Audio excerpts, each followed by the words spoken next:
Hello and welcome to Back of the Net and Beyond. And today I'm lucky enough to speak to former Man United, West Ham and Stoke City professional footballer Luke Chadwick. How you doing, Luke? You okay? Yeah, all good, thank you, Danny. Brilliant, brilliant. So, as I mentioned there, you played for some massive clubs and we'll touch on that kind of later part of the conversation. If you want to just explain kind of a little bit about yourself and what you're currently up to.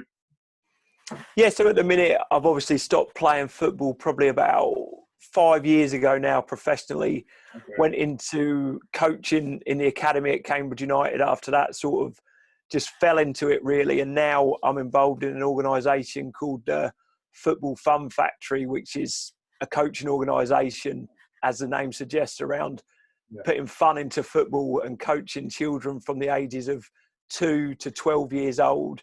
And the aim is to really try and grow that organisation to sort of nationwide, worldwide is the ambition of the company long term. Wow, that sounds amazing. We'll touch on that again later on. So I want you to elaborate more on the thought process behind that and obviously what you're looking to achieve in more detail. But if you want to kind of start from the start, you growing up as a child, were you always interested in football, or were you kind of one of those who was kind of dabbling in other things as well in terms of sport?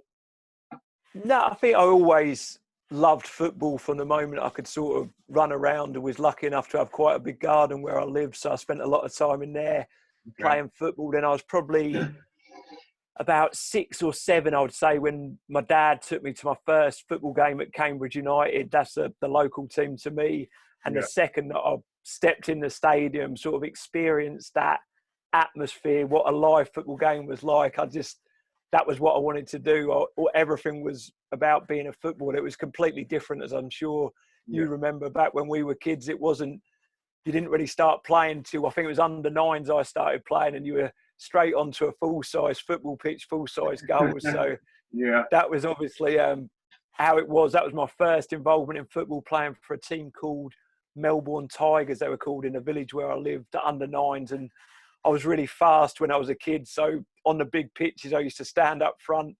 My teammates would whack the ball over the top. I'd chase after it and score loads of goals. So it's probably that initial success that I had that gave me the confidence to go on and truly believe that I could become a footballer. Okay, and then, that's pretty much the same as myself. And then, so in your area, as you were kind of growing up as a child and playing football, were people aware of kind of how good you were at that age? Were people kind of saying, look, you potentially got a chance of making it in the game? Yeah, I don't really remember sort of any. I think everyone knew that I was a good footballer because I used to score so many goals. Really, I was known around. I went from a hotbed of where many professional footballers come from. It was sort of a small village in the south of Cambridge, so I probably stood out quite a lot because there wasn't that, like, a high number of really good players from that area, which obviously could be a good or a bad thing for me, the fact I weren't playing against brilliant players. But I think it gave me so much confidence to see that I was quite a lot better than the majority of people I was playing against in the area that I lived. Okay. And then, so in terms of kind of Man United now, you're at the age of, 9, 10, 11. At what stage did you hear kind of the interest from, like, Man United? Was Man United your first kind of professional club that you signed for? Was it a stage where you went to someone else and then Man U picked you up? So I signed originally as an under-13 player. I signed at the School of Excellence at Arsenal. That was off the back of playing for a team called East Anglia Boys, where the gifted boys from East Anglia would come together and play, and they sort of had a link with Arsenal, and I ended up signing there for a season. And then I think it was the year after, and I'm sure you played for your local schools team, the sort of the area team that it was. I played for Cambridge Schools, and that was the big football back then, where it was quite a lot of scouts would go and watch the games, and I was scoring a lot of goals. And it's from that, off the back of that, I got scouted by a guy called Ray Medwell to go up and train at Manchester United for a week's trial at the time. Okay. And how did that go? How did you feel when you heard that news? Kind of, I'm assuming you were really excited. How did it make you feel? Like, what was the thought process going forward from that? Yeah, it was like the second that Manchester United are interested. Obviously, Arsenal's a huge, fantastic football club, but back in them days, Man United was the team. They were winning the league every year. They had all these young players coming through. It was an incredible feeling to do that. And then to go up to Manchester, there's probably about 13, 14 boys from all over the country, or England, Wales, Ireland, staying in a hotel on like this week's trial, and the whole environment of the place, you just were made to feel incredibly special straight away. And I just sort of loved it the second I went up there, even as a trialist. So I knew that was where I wanted to sign for if I got the opportunity to. I can imagine. That must have been amazing. And then, so in terms of the trial itself, how did that go? Did you play well or indifferent, or were you kind of pleased when you came away from that week's trial? Yeah, so like the week's trial consisted of, we'd go and train with the scholars, train amongst ourselves during the week, and then the week ended with a game in our age group, and we played against Nottingham Forest. So I don't know, you might even have been around that at the time. I know we're a similar age. I don't know. We are actually the same age, but to be honest, the scenario of what you're saying is pretty much the same as mine. But I can't remember playing against United when I was at Forest as a youngster. So. Oh, right. Yeah. So it was just like a game in the school holidays. Done well in the game, scored some goals, thought I'd had a good week. And then the club took us to the various train stations where we were to sort of make our way home. And by the time I got home back to where I lived, Alex Ferguson had phoned up my mum at home and said that he wanted me to sign for the club. So once you hear that news, I think there's only one club you're going to sign for. Wow. So literally, Sir Alex picked up the phone and spoke to your mom. Yeah. So Sir Alex Ferguson was actually at the game, but obviously that made me feel so good. But that was more like the genius of the man. It wasn't just me that he'd do that for. He'd do that for all the boys, because he wanted every part to know every single detail of what was going on in the club, whether that be in the first team, the reserves, or an under-14 player signing schoolboy forms. So that was, to know that he took the trouble to do that, a man of his sort of standing in the game. It was no wonder that United got most of the young players that they wanted back in those days. Yeah, 100%. I mean, it's kind of unheard of in those days. You're looking at 30 years ago, where an actual manager, like you said, of that stature in particular, would call a parent of a child who he's potentially wanting to sign to say he wants to sign. It's normally someone who's kind of one of the coaches or just someone from the backroom staff. So straight away, anyone who's receiving that call, more than likely going to want to sign for him anyway. Yeah, and it was how the man treated everyone. Like I was at the club as a first team player in the canteen at Carrington, and there'd be some under 10, under 11, under 12 academy boys there, and the manager would know all of them, but not just know their name, he'd know a detail about them. And for him to do that, it means so much in terms of you wanting to work that little bit harder for the man. And I think that's where the incredible success that he had at Manchester United come through, is them small details of making everyone, whether it be a player, someone in the canteen, the kit man, making them feel part of that incredible organisation. Yeah, I can imagine. I mean, everyone talks about his man management skills and how good he was at doing that. And you hear that he does it from kind of the top all the way down to the youngsters who aren't even household names and things. So from that perspective, obviously he deserves a lot of praise for that. And again, for someone of his stature to do that, that's amazing. So you've obviously, at that point, you've decided to sign for United, and then you've gone through the ranks and you've kind of gone into the youth team setup, and then you're in the reserves and things. What was it like working with kind of Fergie, knowing that obviously you're at Man United and it's probably at that point the biggest club in the world? How did it feel working with him kind of on a daily basis? What was he like? Yes. So obviously in the early days, as a scholar coming through, he wouldn't be around it as much because he'd be with the first team. But it was always that, particularly as a YTS, the first 2 years when we were still training at the Cliff, it was such a enclosed, small, completely different to the training grounds that are around today. But I think that sort of built that sort of real family atmosphere, that everyone was around each other, so tight to each other. And it was like them days as a scholar, them 2 years as a YTS player, incredible years where you've just left home, left school, you're doing something you love every day. So it was real fond memories of them times, and obviously to be a part of a club like Manchester United was amazing. Yeah, and you played with some great players in the youth team. So I went to Lillishall. I don't know if you remember or if you know at all, but in my year at Lillishall, we had Paul Wheatcroft, who probably played with him. Ian Fitzpatrick, I think he was there at United as well. And then the year above me at Lillishall was Wes Brown, which obviously you're aware of. So kind of who else was in and around your age group who you were playing with on a daily basis? Yeah, so I remember, I think we played you guys a couple of times, like with our age group had come down to Lillishall and playing. It was always sort of, wow, these lads that are going to this school playing foot. It was all like a little bit of jealousy around it. I remember the games really, really well. Obviously, Fitzy and Wheaty were great lads that come in, and like that sort of aura about you boys that went to Lillishall when you like them lads had come back into training and go, oh, they're the sort of the England boys. So they were two fantastically gifted players. John O'Shea, he joined probably a few months into our first year, so he was obviously a top player who went on to have a brilliant career. Paul Rachubka was our goalkeeper. He had a career in the game. Michael Stewart, he played some games for United and went on to play in Scotland.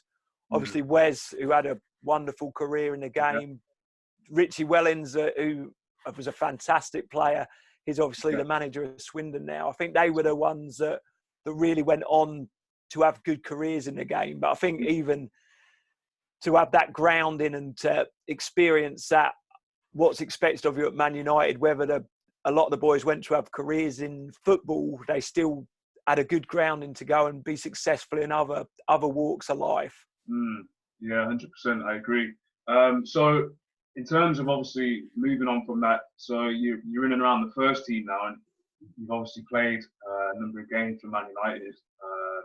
What was it like when you heard that you were going to be kind of potentially making your debut and you're going to be obviously playing for the first team at some point? So the first game that I played for United, my debut was against Aston Villa in the Worthington Cup. At the time, the manager used to play a lot of the young lads. So I was only, I think, 17 or 18 at the time. And there was probably about 5 or 6 of us got in, were told that we were playing against a real strong Aston Villa team. And we got beat, I think, 3-0 or 3-1 on the night. But we didn't do too bad considering the age of the team. But I remember just walking home the day before the game to my digs from the cliff and just thinking, like, this is what it was like to play for Man United. It's like pinch yourself time to actually just to play one game for the club was amazing, like a dream come true. Even going up there as a scholar, you're always thinking like it's going to be a great experience, but a big ask to get in the team and play a game. So once you've played that original game, I'm sure you remember that the debut playing first team football was just the most incredible experience. Like all them times playing on a shitty pitch and that sort of thing, and it's all worthwhile now. You've got to that sort of the big time now. You played in front of a crowd, so it was an amazing experience. That's a massive achievement, and obviously, I mean, you didn't only just make like 1 or 2 appearances. You made quite a lot for United, which obviously showed how kind of highly regarded you were at the club. I remember growing up, because obviously I used to play left wing. I'm sure you used to play on the wing and midfield as well. So I was always aware kind of who was my, say, direct competition. And it was always kind of you, Matthew Everington, and people like that. So I mean, it's not like it was, or it's not like it is nowadays. I mean, I'm not saying it's easy now, because obviously it isn't. But for us at that age, you're looking at 30 years ago, to get anywhere near the first team and to potentially make an appearance and then sustain that afterwards, very, very difficult. And we had some tough competition. Obviously, the game was slightly different then as well in terms of how it was like played on the pitch. Who was in the squad kind of when you were there at that point? Obviously, Beckham, Scholes, and all those. What was it like training with those on a daily basis as well?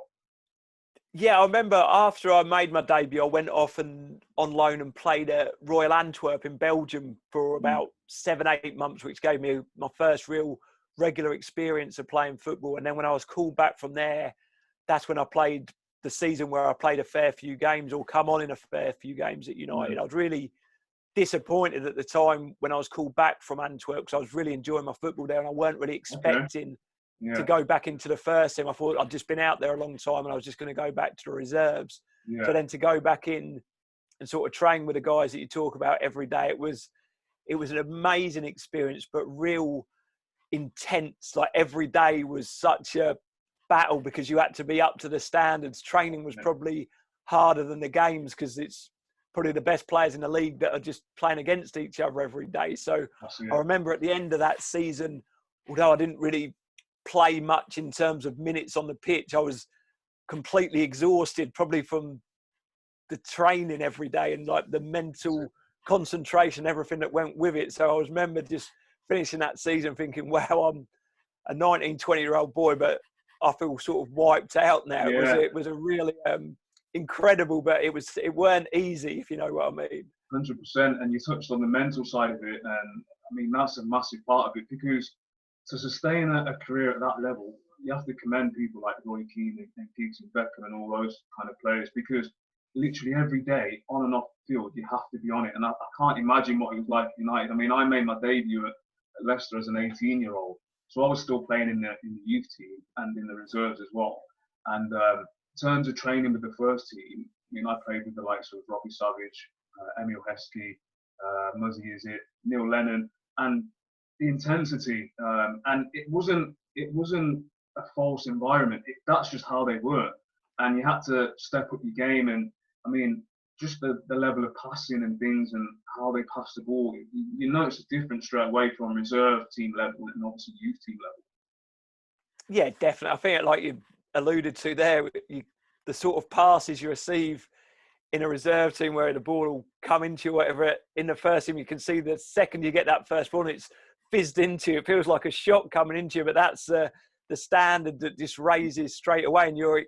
And rightfully so, you're expected to be at that level because they want to carry on progressing and be as good as they can be. So it's sort of sink or swim. And if you're not at the level, you're certainly, I'm sure you were as well, told you're not at the level and sort of to raise it, because that is what it takes to play at that level for a prolonged period of time. That's it, 100%. I mean, I remember, as you know, when you're kind of in and around the first team, you kind of think, okay, brilliant, I've kind of got to that level.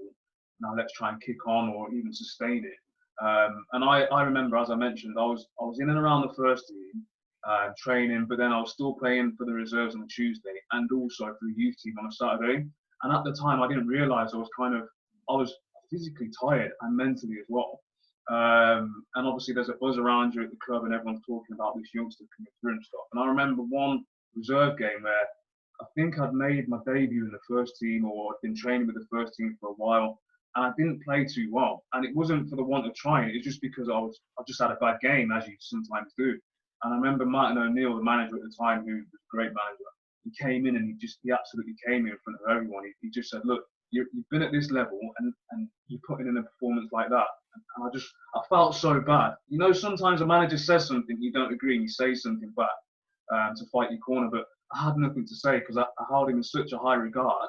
And what he was saying was actually true. He wasn't saying I wasn't trying. He was just saying that I wasn't performing to the level that he thought I should have been. So I'm assuming maybe something's happened like yourself to yourself, similar scenario. Yeah. I think obviously, like I mentioned about Sir Alex Ferguson, is always, because he went to all that effort to make you feel so special, he'd always want to try a little bit harder. And if he did give you praise, it felt like nothing else. It was sort of the hairs on the back of your neck would stand up because it felt so good that he'd given you praise. But at the same time, like you mentioned there about Martin O'Neill, if he had a go at you, it did make you feel real bad at the same time. But he was only trying to help you progress. But it is, as a young player coming through, I've got so much respect for them players that did have such an incredible career at the top level, because it has to be every part of your life. You have to be on it and do everything 100%. Otherwise, you just can't sustain being at that level, I don't think. Literally every day. It is very, very tough. And for the average kind of layman out there who may not be privy to kind of an average day as an athlete, or an average career as an athlete. It's there's a lot more than the performance on the field. I mean, to some extent, that's probably the easiest part. It's everything, especially nowadays with social media and things like that. It must be very tough for these players, especially the younger ones. But I mean, so obviously you played for Man United and you went out on loan. In terms of kind of the players that you were training with at United at that time, we obviously spoke about kind of Giggs and Scholes and Wes Brown and David Beckham and stuff. And they're obviously household names. Who did you look up to? Who did you think in training, wow, like they're actually like better than I thought? Who stood out for you on and off the field? Yeah, I think on the field, they were obviously it's hard to pick one out, but the best player, the one that stood out a little bit, was always Paul Scholes. He could just seem to do everything. Like he had eyes in the back of his head, his awareness. He could shoot, he could dribble it. He just seemed to have everything every day. The standard was through the roof, but he was probably that little bit further ahead than everyone else. I think off the pitch, I'd have to say Roy Keane, who really, it was like drove the standards on and off the pitch, but he'd always look out for the younger guys. He'd look out for everyone because he was obviously the club captain, but he really looked after the younger boys and made sure that we was okay and that sort of thing. So definitely Roy Keane off the pitch, I'd say. Brilliant. And did anyone ever kind of pull you to one side and have a word and say, look, maybe you should be doing this? Or because to be honest, when I was growing up, I didn't really have anyone that did that for me. Not that I needed it, but I know sometimes you hear stories now where kind of youngsters will speak about the older, like the senior players, and how well they are off the pitch and the advice they get. So did you ever receive any?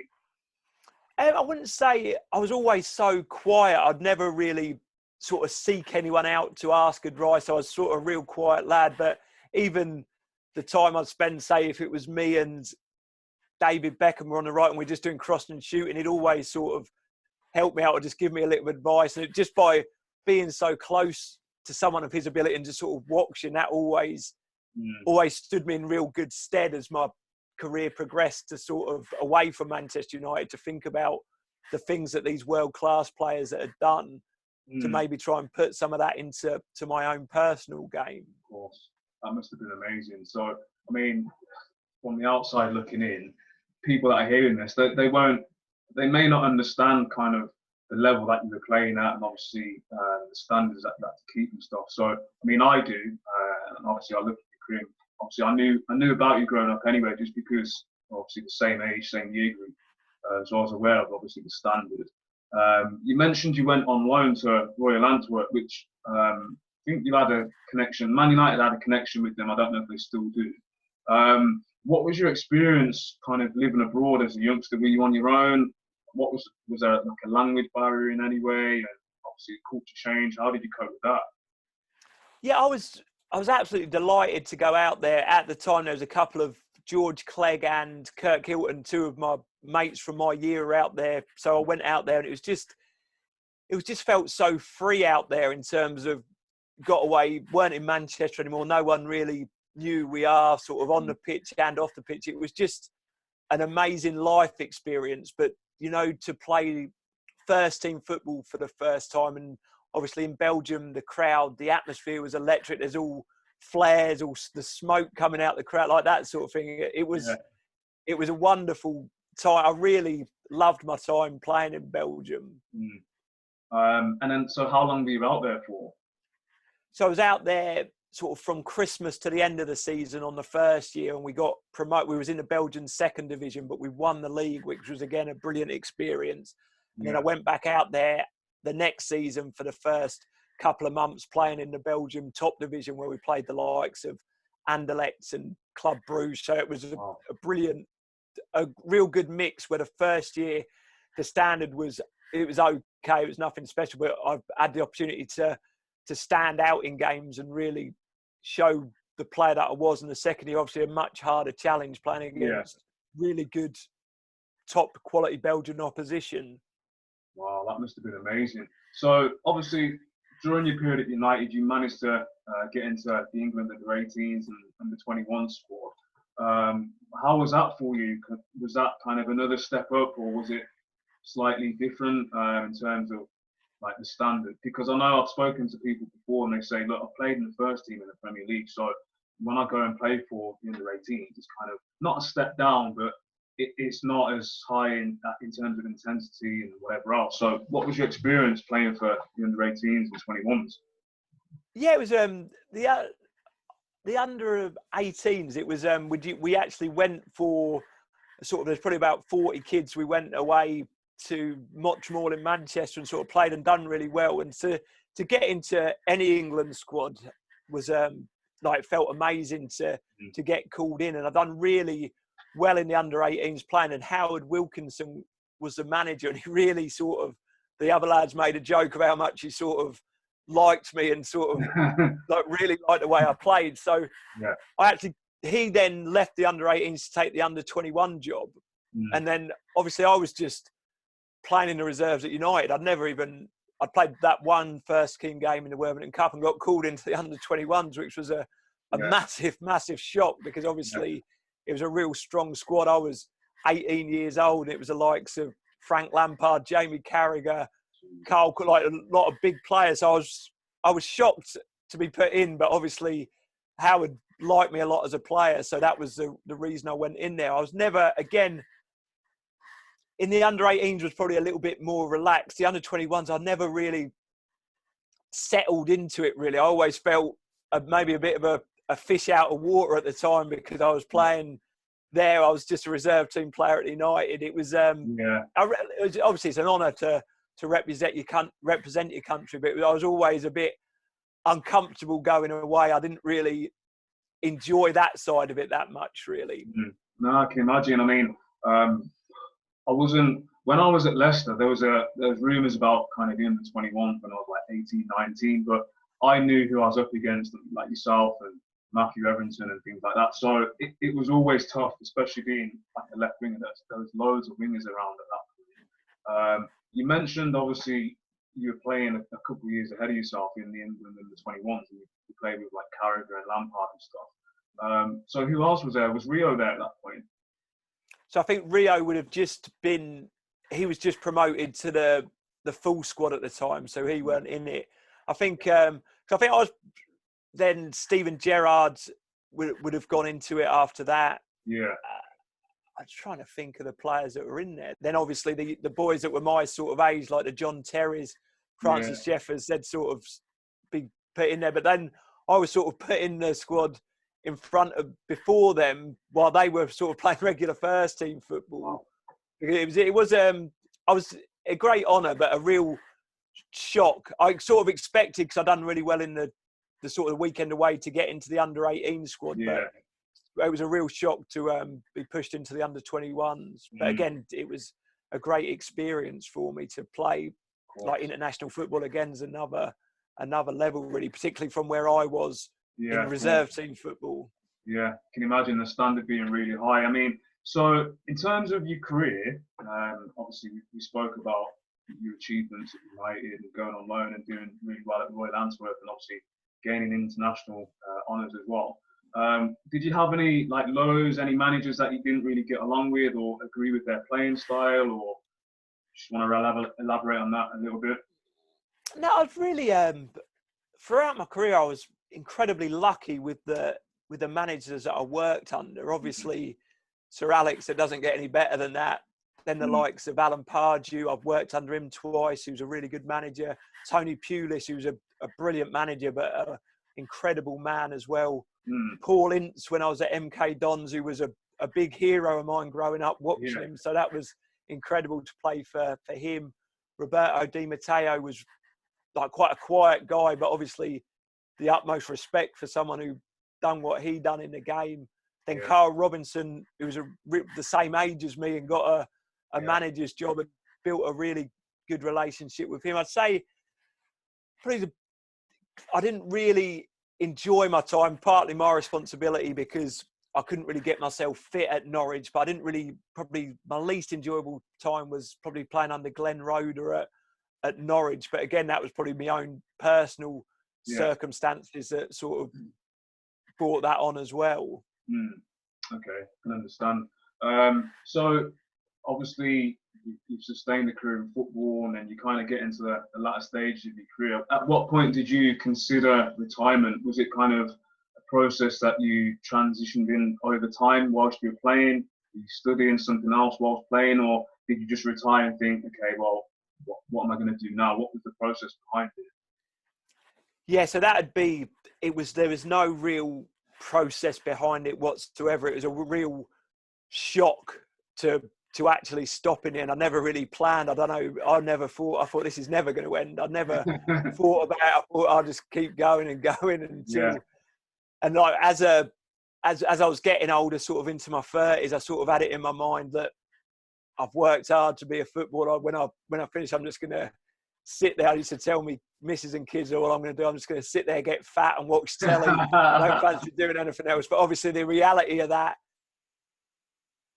isn't what it seems. It's not a nice place to be in, where you've got nothing to do. We're still really young guys when we're finished playing. We've got a whole life ahead of us. So if I had I get asked a lot, what have I got any regrets? I haven't actually got any regrets in terms of my football career, but the one big regret I've got is not doing my schoolwork. When I thought I was going to be a footballer at Man United, I sort of just down tools and just give up with it. I had so much time on my hands as a professional footballer where I could have studied, got a degree or anything like that, but I didn't use my time to do that. So if I could have my time again, that's definitely what I'd do, because I think what I would have liked to have done in a perfect world is to stepped away from professional football when I finished. Don't get me wrong, I had an amazing time in it, but I just fancied doing something else. I sort of slipped into coaching. I think that's what a lot of players tend to do. I didn't love coaching. I never saw myself as a coach, but I was sort of the opinion, what do I do now? So I ended up getting a job in the academy at Cambridge United, which was obviously a great job, but it wasn't, I just sort of knew it wasn't a passion. It didn't really replicate what I was doing as a footballer. I think it's always going to be hard when you finish to find something that you love as much as football, but you need to try and find something as close as you can to sort of that. So it was certainly a tough period and something that I definitely didn't plan for enough.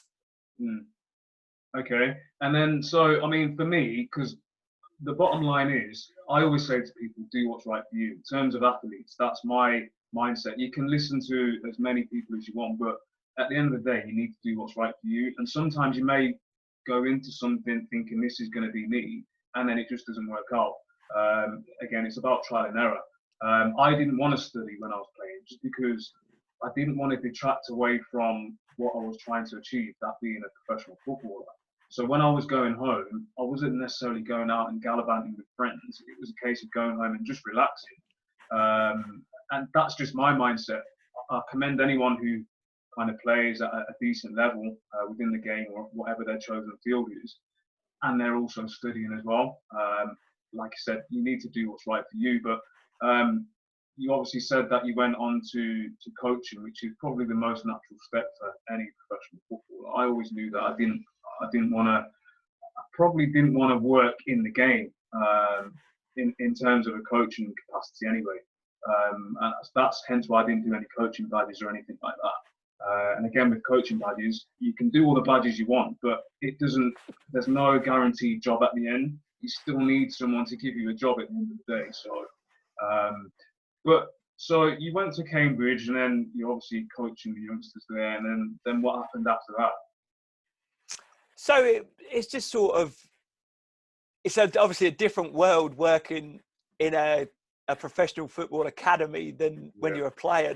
The hours are incredible. It was the first time, obviously, people joke about it's not a proper job playing football, and certainly it was a reality check for me. And there's loads of aspects of the job that I really enjoyed, in terms of I love spending time with it, trying to help the young players and that sort of thing. I just knew inside me that I can't see myself doing this for the rest of my life. I just don't enjoy it that much, really. I think there was always something inside me that wanted to step away, but it was there. It was the club I support. I love Cambridge United. I was helping to hopefully bring the next wave of players through, but I think in the end I just stepped away because it wasn't right for me really. Okay. And then, so what did you do after that? Did you then start the process for your current coaching academy, or did you do something else before that? So there's a James Cutting. He's the guy. He's the founder of our organisation, our coaching company. He started it off probably about 2 years ago, and then maybe I think about 6-7 months ago, myself, Johnny Martin, the co-founder, and a few other guys from Cambridge went to join up, and it was completely different from anything I've ever done before, and it was all about. It weren't about developing professional footballers. It was about sort of getting boys and girls participating in football, and it's not. There's no pressure whatsoever. It's just fun. It's not going to be a professional contract at the end of it, but more importantly, there could be a lifelong love of football and something that a healthy outlet for these children to do for the rest of their lives. And something about it just seemed really, I don't know, like you're doing some good. I sort of set the my community up where I went to school, like, so I got sessions right around where I live, and it just felt like giving a little bit back to the game that would give me everything really. And the opportunity, what really excites me is trying to grow the organisation. So there's football fun factories all over the world in 10 years time. That's sort of the ambition, where kids are just going and fall in love with the game from 2 years old. That's a big idea that we've got, and who knows how far we can take it. Yeah, I mean, I'm sure that's achievable. And you mentioned about just kind of enjoying the game, because at a young age, I speak to a lot of people and they've got kids and they're like, oh, my son or daughter's playing at X, Y, and Z. And it's like, that's brilliant. And then they say, well, what advice would you give? And I always say, well, how old's your child? And invariably it's like 8, 9, 10, maybe a bit older. And I always say, as long as they're enjoying it at that age, that's the main thing. Everything else is irrelevant. Forget about money, forget about kind of, I don't know, what boots they're wearing or who they're going to be playing with, or forget all of that. It's just about enjoyment at that age, and then the rest will fall into it, because there's many factors that can happen outside of football, family life and whatever else, development in terms of growth, as in physical growth, that can affect your performance and things like that, which may hinder your chance of even making it at any level. Many players, as you know, I mean, you mentioned a few that you played with who didn't even get into reserve level, and they were really high regarded players at a younger age. So there's many things that can kind of hamper your chances of making it at any level. Yeah, definitely. I think maybe sometimes it is too much about the end goal, where it's all that really matters is the process. I think what our company does is we look after, or try and look out for, the 99%, where obviously that aren't going to make it, because the facts are what they are. There's not many young children. No, who knows that a 7-year-old might be unbelievable? None of us know. It's all complete guesswork. Some are going to get through, which is fantastic, but the majority aren't. But it is all worthwhile if at the end of their journey in professional football or playing with their mates, if they've had a good time. So it is, like you say, my advice would be exactly the same, that you've got to love what you're doing to get anywhere. And then even if you don't, who cares? Because you still had a fantastic time doing it. Exactly. And you can take the experiences that you've gone through in that process and maybe go and do something else. Obviously, so the coaching company that you've got at the moment, what skills did you take from being a professional athlete?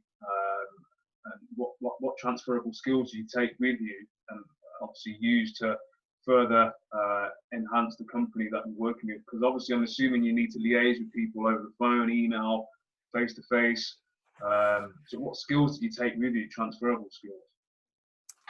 I think it's just the big one. I think the transferable skill that all companies, whatever they're doing, look for is that ability to work in a team. And obviously playing football for a long time, being around that, you've got that in abundance. I think as I was coming to the end of my career, going through my career, I always thought, what can I do now? I've got no experience in anything else. But actually coming to the end now, and now stepping away from professional football completely, I see so many opportunities out there in terms of what I've mostly all from what I've learned of being a professional footballer over the years. It's such an incredible industry to be involved in that you don't realize it at the time, but now, like a few years after, and I do understand how many strengths I've gained from being a footballer. It's just sort of opening up a little bit and taking, when opportunities come around, taking them, speaking to people from different industries, and really don't shy yourself away. Just take opportunities, because the fact that you've been a footballer or a sports person, so many doors will open up to you for that fact. And then if you've got the people skills or the communication skills to further that, there's so many opportunities out there. That's a great point. And then, so in terms of the company, where can people find you? Obviously, if you want to let everyone know the name of the company again, obviously what platforms are available on and things like that. Yeah, so it's called the Football Fun Factory. The website's www.footballfunfactory.co.uk, and it's all over social media. That's one thing that I've never really done, but now I've got involved in that, and I haven't got a Scooby-Doo what I'm doing, but it's really fun. Yeah, it's all over. I'm late on the scene with the social media thing. I've only been doing kind of Instagram for, I don't know, 3 or 4 months, and I've got friends who have been doing it for like years. Yeah. So I'm really, really late on the scene with that one. But yeah, I mean, I really appreciate the time that you've spent with myself. Thanks for taking the time out of your day to obviously speak to me. Obviously, congratulations with the current business that you've got, and obviously, good luck going forward with it. Thanks, Danny. I really enjoyed speaking to you, mate. No problem. Good luck, and obviously, maybe speak soon again going forward. See you soon. Definitely. Thank you. Cheers, mate. Bye. Take care.